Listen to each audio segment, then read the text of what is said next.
Yo, Wagwanoga, my pod. This is Elvis Dairy, the king of YouTubers, and I'm back again with a fresh and brand new episode. So if you're new to this channel, make sure to subscribe and make sure to turn on the beautiful notification bell. So today I'm joined here by, a leader, a Kenyan leader, a young Kenyan leader, a youth leader, but she's gonna introduce herself. Right now I'm here in the KANU headquarters. That is one of the political parties here in Kenya. Am I right? The founding political party, actually, the party that led Kenya to its independence. Oh, yes. wow. Thank you for hosting me. Hi, everyone. Ruth Bolo is my name. I am the member of KANU Party, proud member of KANU Party, but I am also in the secretariat, which is basically one of the key decision-making organs of any political party. Yeah. Yeah, thank you so much. Thank you so much. Yeah, man. So like, I'm gonna get straight to the point. Like, you as a young leader here in Kenya, as a youth, like, what really made you decide to join, the world of politics? Actually, to be honest, it is not something that I always said I would do. It's not something that I sat down and I said, this is what I want to do in the next couple of years. No. But in 2000 and in the run up to 2017, around 2016, I began helping. I was very vocal, rather, on Facebook and other social media platforms. That's 2015 to 2016, and I was very vocal on the leadership space and the governance space. So, come 2016, a lot of politicians, or rather, a lot of aspirants, approached me and they said, "Hi, would you help us campaign? Help us put together certain strategies?" And I said, "Okay. Well, this is something I could do." And so that marked the beginning of my entry into active politics and out of social media politics, for lack of a better word. And then I moved from the boardroom and into now actual campaigns in the various areas, as they say, nilienda kwa ground. And I think that is where my passion stemmed. I loved interacting with people. I loved seeing the hope that people had. But now the disappointment that, follows when people's democratic process is not respected. Now that is what made me want to continue, pushing and giving young people hope that, you can actually participate in this thing, make a change, and you can actually get to where you want to be. Yeah. And as a young leader, as a youth leader here in Kenya, how do you see like the environment, like the political environment? Is it a good environment for the young people who would love to join politics one day? If we are to be honest, if we are to begin looking and asking ourselves, is this environment good for this person? Is this environment bad for this person? Then young people are never going to get any space. Because it's the same way we used to be told, police officers are like this, teachers are like this. So it's the same narrative with the political space. What I know is there are challenges that young people face in the political space. Challenges that need to be addressed. Challenges that can only be addressed if young people pull together and work towards those challenges. However, I would not discourage any young person from joining politics. You want to make a difference. You want certain policies that affect your business. You want certain policies that affect whether or not your siblings can go to school and get good quality. You need to get into the governance space. You need to be able to push for policies. And where are these bills passed? It's in parliament. So I would encourage young people to join, the political space or the governance space. And being in politics doesn't necessarily mean that you will be on the mic. There are people who are on the back end. There are people who their work is to draft politics and political statements, is to analyze, is to advise. So there are different ways to which you can participate. As a young female leader here in Kenya, Yeah. Will you also prefer seeing more young female leaders, not only in Kenya, but the whole of Africa? Definitely. And I think that will be my biggest joy. I am definitely an enthusiast of seeing young people and women. I don't like to use the word empowerment because empowerment is vague, but for lack of a better word, I love seeing women and young people empowered. And one of the ways they need to be empowered is in the political space. And some of the challenges that curb young women especially, or women generally, is, being able to balance the societal responsibilities or the community responsibilities and the community's perception vis-a-vis the political space. Because sometimes you get that in certain communities, a woman is not supposed to sit where men are. But say you are the senator of your county and you're female, you have to sit on that table. So balancing the two sometimes is tricky. For young women, you find that when they go to the youth are like, you cannot have any leadership space here. Nyinyi mko kwa mama uko. You know, you have your own caucus where the women are. So go to the women. And when you get to the women are like, but you have the youth. Why are you rushing here? You're not yet old enough. You have your own space there. So they are caught in between. And that leaves a lot of young women out of participating from the actively participating in the political space. Of course, other challenges face that are common at the finances and things like that. But I would love to see young women at the forefront. One thing I saw when we monitored the Ghanaian elections last year, NPP had a lot of young women, or a lot of women actually, who had their tickets. So what then happens is that majority, you find that the stakes are higher of getting women into parliament. And this starts from the political parties. That's what we need to embrace here in Kenya. If a lot of political parties give their party tickets to women, then we have higher chances of getting these women into parliament, into the county assemblies, into Senate, into, the Council of Governors. And so we need to make very deliberate decisions and say that these are the steps that we are making. And I'm glad that IEBC is taking that step. I hope political parties will take it seriously. I hope political parties will not sabotage it. But most importantly, I hope women and young women will grab the opportunities that are now opening up into the political space and into the governance space. Because we have a lot of women, great women that we can look up to, great women who have made it in this space and they have done positive changes and pushed bills. One last thing I would like to say is a reason I really want young women into the decision-making table is because, or women generally, is because some of the bills that affect women indirectly or directly can only be pushed for by women. There are men who just would not understand. I'm not saying we can win this war without them. We definitely need them because we need their numbers. But we need more women to be able to help men understand why we need certain things, why we need certain bills, why we need certain policies, So I would definitely encourage more women to join this space. We saw you traveling, around Africa. First of all, you're going to tell us your experience and how people treated you in these different countries and also what you went to do in those countries. Okay.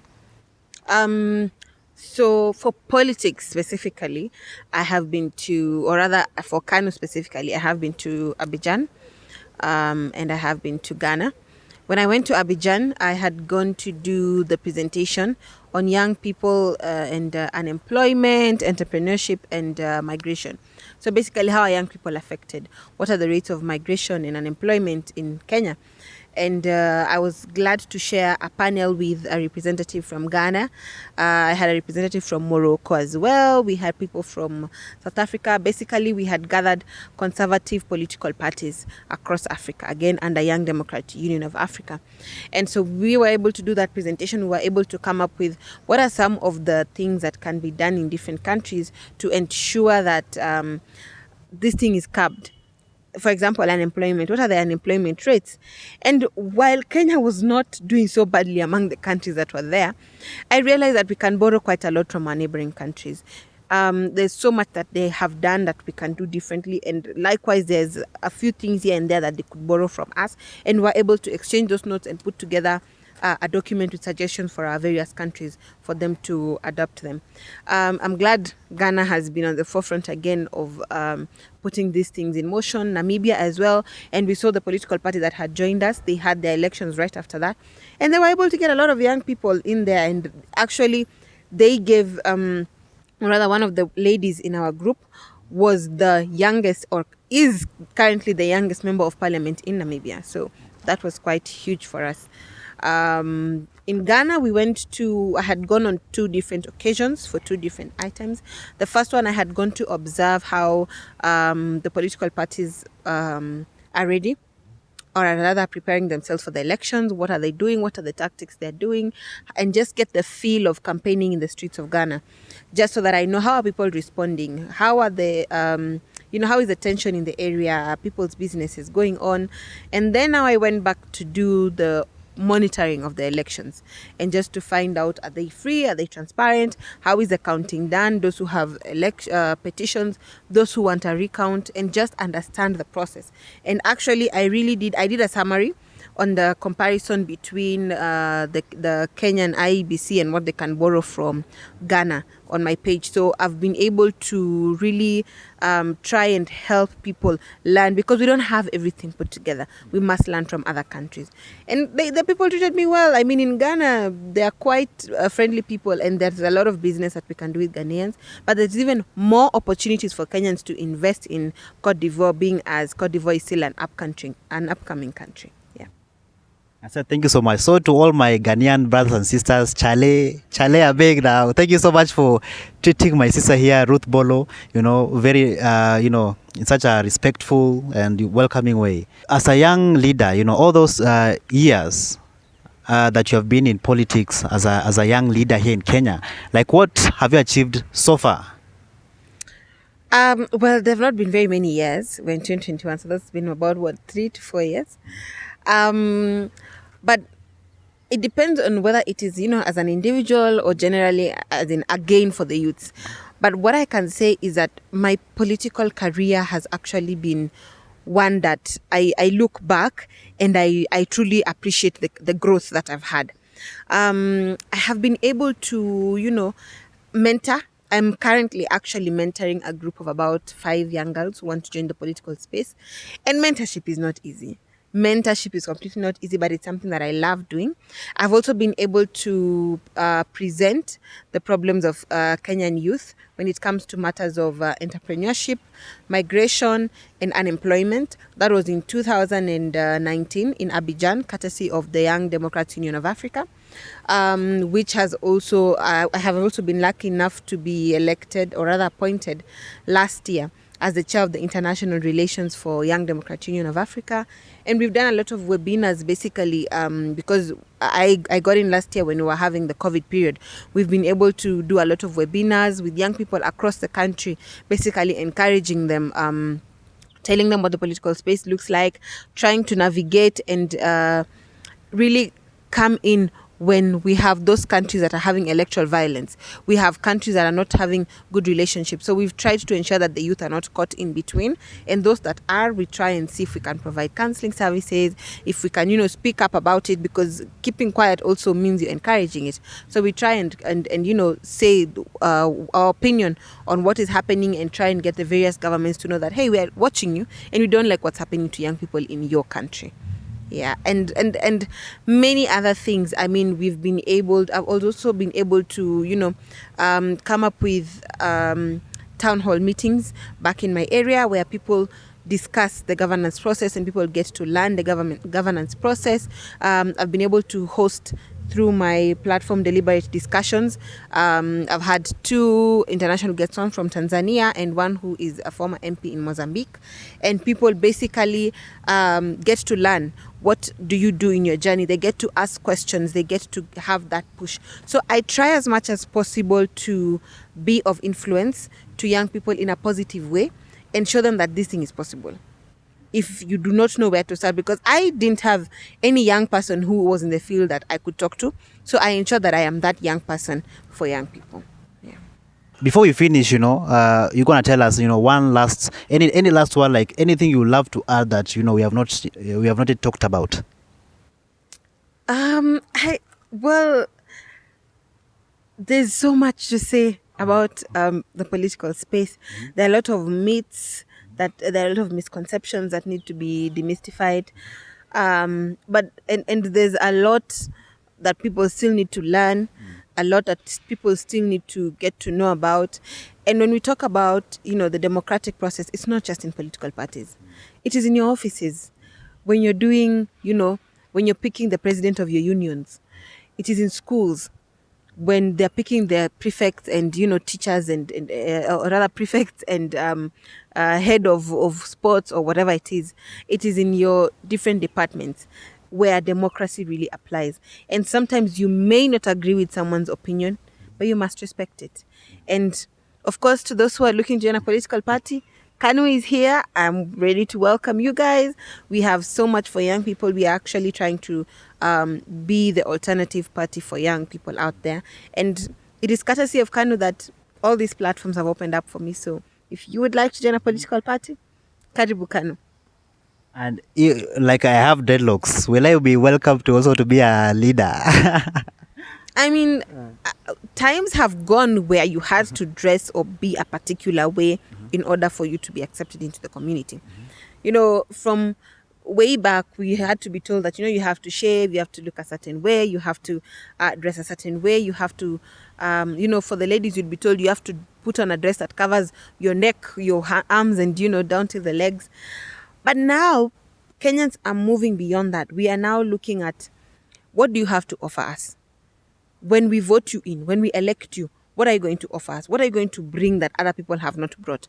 So I think if you have dreadlocks and you want to be an elected leader or you want to be in politics, the doors are very much open. We've had people who, if you look at Mike Sonko, I mean, unfortunately, he's been impeached, but he was elected.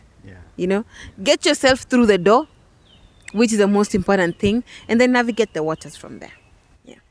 Thank you so much, Ruth Bolo, for for welcoming me here in your headquarters here in Kanu. Absolutely. The founding party, right? Yes. Yeah. The Party of Independence. Yeah, the Party of Independence. So thank you so much. And if anybody would love to reach out to you or see your work, where can they contact you? Any social media platform that you have? Yes, I am on Facebook in capital letters, Ruth Bolo. That is RUTH space BOLO on Facebook. Yeah. And on email, you can reach me on rb.deletevent@gmail.com. Yeah, so once again, thank you so much, and I wish you all the success in your journey. Thank you so much. I think in Kenya right now, it is time we have our first female president, And I'm seeing Ruth Bolo, she has a very bright future, so please, please guys go and support my sister here. And so Ruth Bolo, yes. Yeah, just work hard. Thank you. I will definitely be on the ballot in 2027 or 2022 maybe. But yeah, I am looking to go for an elective position soon. I will announce when and which one and where. Presidency bado, but it is a step. We are climbing the ladder one step at a time. Yeah, it's all about one step at a time. So thank you so much, Ruth Bolo. And so if you're new to this channel, make sure to subscribe and support Elvis Dairy, the king of YouTubers. And it's all about content after content. More videos are still coming. See you guys in the next episode. Okay, so we start with the lady in yellow. Hi guys, my name is Ruth Bolo. I sing and I do events management as well. So far I've done 3 events and I'm currently writing my own songs. My name's Dave. My name is Elvis. Dave is about to drop the beat down for Elvis so that he can break dance. I'm sure y'all are excited to watch it. So you know what? Let's get it started. Guys, let's go.